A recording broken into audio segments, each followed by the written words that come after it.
bismillahi raxmaan raxiim assalaamu calaykum kusoo dhawaada saafi janal oo aan kaga hadalno arrimo faa'iido u leh bulshadeena.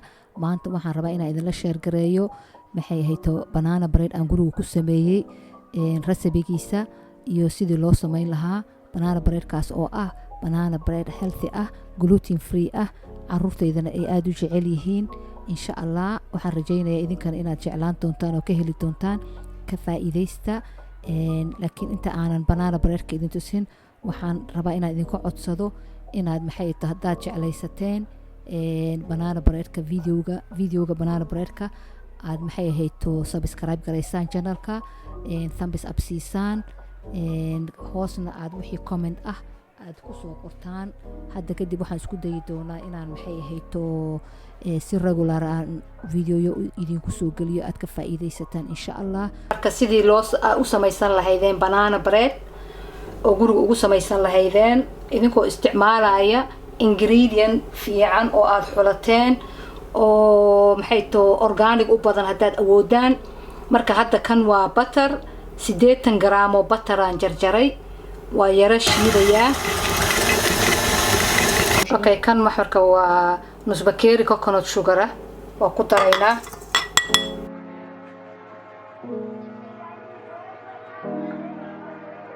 waxaan ku darayaa hadda wax yar oo vanilla ah,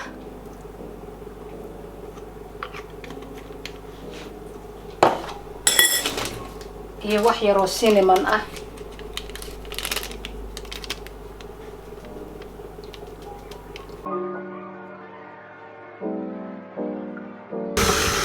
hadda waxaan ku darayaa 2 xabo ukun ah.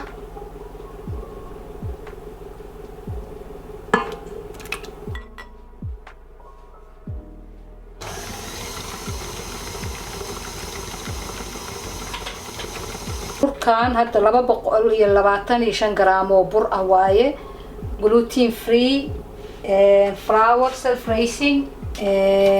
waxaan ku darayaa nus qaado yar oo maxay to bicarbonate of soda iyo nus qaado ah baking powder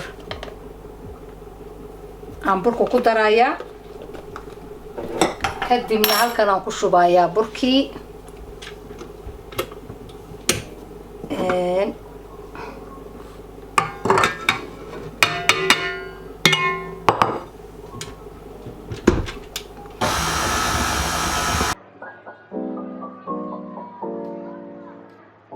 ku haystaa 3 xabo moos ah. mooska markaa isticmaalaysid moos si fiican u bislaaday waa inuu ahaadaa, maxaa yeelay mooska markuu si fiican u bislaado macaan fiican u yeeshaa. macaankaas oo naga caawin doona halkan maadaama aan isticmaalnay coconut sugar.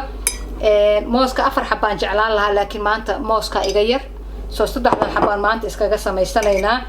laakiin 4 xabo waaye ay ku fiican tahay qiyaastan. marka mooska saasaan wax yar fargeetada ugu burburinayaa. kadibna meeshaan burkaan ku daraynaa, waa isku shiidaynaa marka 1 minute. kadibna ovenkaan gelinaynaa insha allah.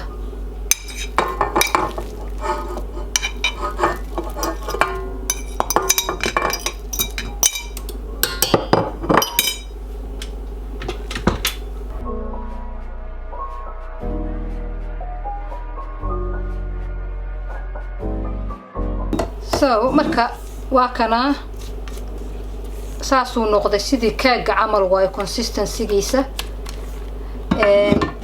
halkaanaan maxay tahay butter mariyay, halkaanaan ku shubayaa.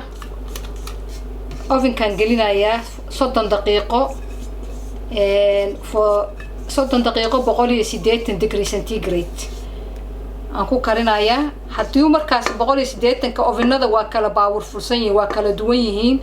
hadduu marka dhexdiisa maxay tahay fiirisid uu qoyaan yar ku yeesho, waxaa samaynaysaa dabkaad gaabinaysaa 170 meelahaasaad ka dhigaysaa, waa yaraynaysaa 10 daqiiqo kala ku celinaysaa inta uu maxay ahayto ka bislaanayo.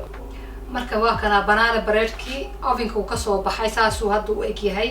ma jarjaraayo ilaa uu qaboobo. hadhow markaan jaraan idin tusi doonaa maybe haddii ilaahay yiraa. waxaan rajaynayaa inaad ka faa'iideen oo aadna ka heli doontaan marka aad samaysataan insha allah. haddaad maxay ta ka faa'iidaysateen videogan thumbs up siiya, subscribe gareeya channelka, lana share gareeya inta aad jeceshihiin. wixii commentna hoos iigu soo qora, anuu isku dayi doono inaan idinka soo jawaabo. asalaamu calaykum waraxmatullah.